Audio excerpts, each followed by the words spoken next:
Artificial intelligence is transforming every aspect of how we conduct business, how we manufacture our goods. It is assisting by increasing the speed at which research is being conducted. We constantly see exciting news in the field of medicine and all sciences. Even the legal profession is now making use of this new technology. But what are the benefits and the concerns? Artificial intelligence, especially in the legal profession, now is ever developing. Now it is moving with a quicker pace than we could have ever anticipated, and the reality is that it is here to stay. Now we must have decisions that we must make in terms of how best can we incorporate this, not just into the legal practices across the countries, across the Caribbean, but in our courts generally. With the rapid increase in using this technology, can AI replace the need for a lawyer? I certainly would hope not. For starters, I would say that AI is indeed extremely impressive. AI can do research for you. It can even prepare a first draft. But the law is so much wider than just information alone. Law involves things like strategy, judgment, advocacy.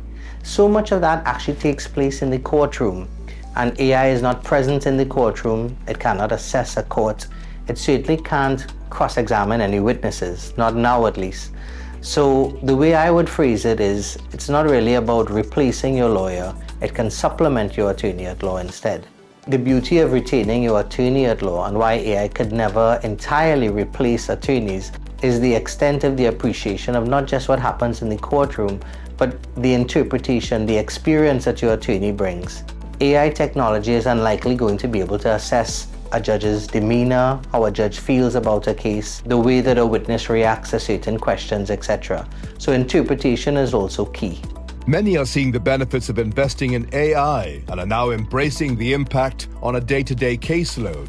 For the first time, we are seeing that across the entire Caribbean, different jurisdictions are implementing what you call practice directions and rules which govern the way that AI can be implemented, not only in the courtroom per se, but in a legal practice.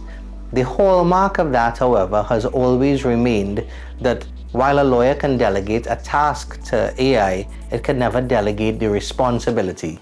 The buck stops with the attorney at law. AI is not infallible.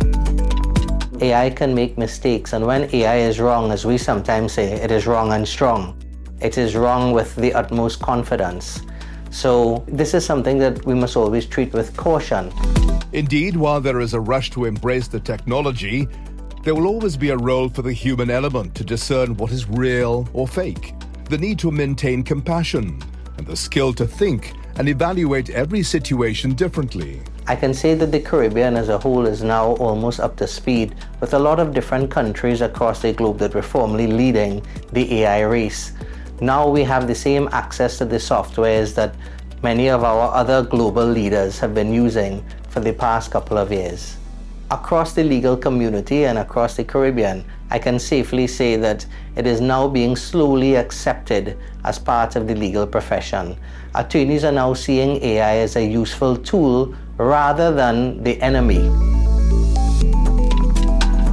There is a saying that AI is not going to replace lawyers, but lawyers who utilize AI properly may well replace lawyers that don't.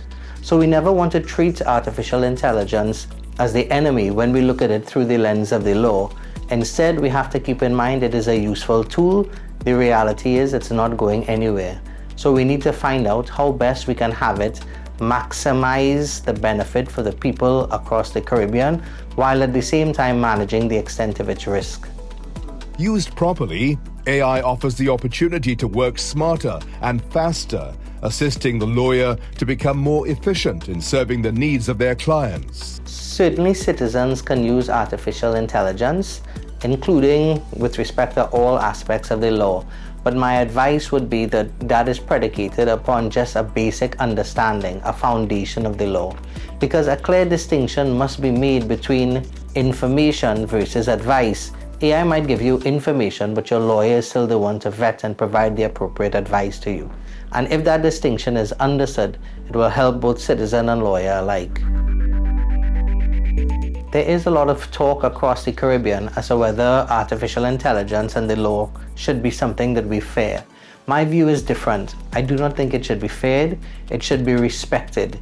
It is a tool that is here to stay, and we have to find out the most efficient yet responsible way to use it. For example, a motor vehicle can be dangerous as well, but that is why we learn to drive and we learn to keep our hands on the wheel.